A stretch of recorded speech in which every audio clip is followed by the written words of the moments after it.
So I just got to my hotel in London. I'm very tired, but I'm also excited. And I'm very hungry. London was the first city I ever fell in love with. We used to come here every few years with my family to visit other family and to hopefully run into Hermione Granger. I would fantasize about her waiting for me at the airport, being like, Lana, right?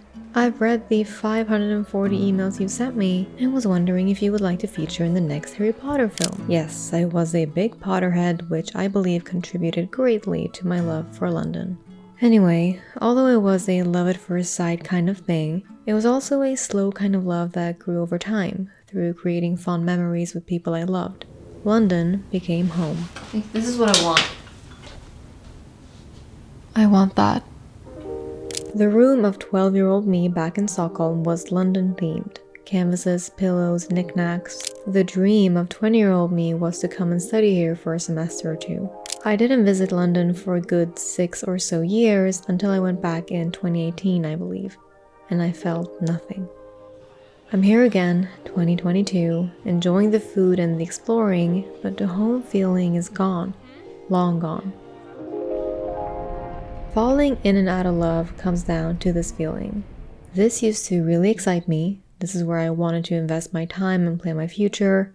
I would look at this and feel all warm and fuzzy. It felt right, and it no longer does. Not too different from falling in and out of love with a person when you think about it, where a person who used to feel like home no longer does. Or perhaps they do still feel like home, but that home is no longer safe or good for you. Perhaps it never was, but that's a conversation for a different time. I think we all fall in and out of love more than we realize, with foods, people, places, things, memories, plans, and goals. I know my love affair with the city of London has officially ended.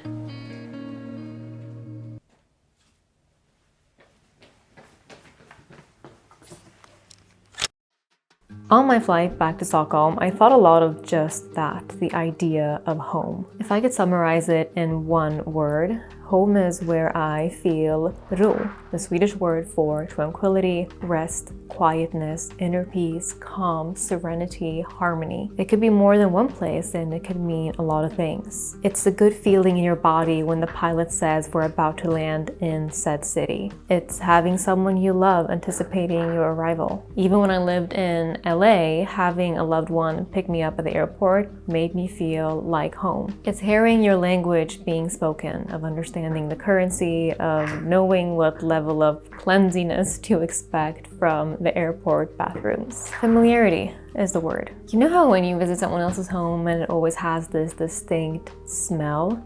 Home has no smell. Home is the feeling of safety, and that can be a person too. I really learned that about a year ago when I lost someone very close to me, and in the midst of grief, the only home that I needed was the closeness of my loved ones. We could have slept in a car or in a tent for all I cared. So if you struggle with figuring out where home is, maybe ask yourself where you feel safe.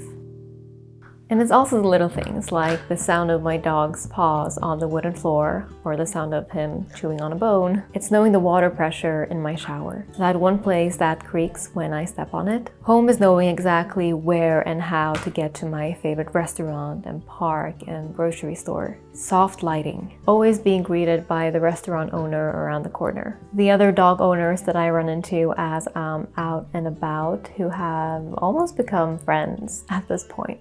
Knowing I'm never out of garlic. Home is where the water tastes good. Knowing exactly at what hour in the morning the sun will peek through the windows. Socks, toys, and tennis balls laying everywhere because my dog has played with them. That's home. Not doubting whether or not the sheets and towels are clean. My pillow being the perfect height. No pants. Home is whoever you want to hug first on New Year's Eve. It's knowing I can have a great cup of coffee whenever I want. Wi-Fi connecting automatically. It's where I can be sad without judgment. It's where I can ugly laugh and ugly sing for that matter.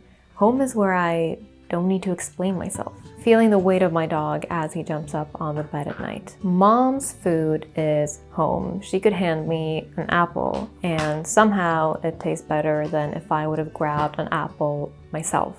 It's just the magic touch of a mother, and I wonder if Fred feels that way about me, knowing how much toilet paper I can use before it clogs the toilet. Home is the destination that I look forward to getting back to after a long day. It's the place that persists through everything. Home is wherever and with whomever I feel ro.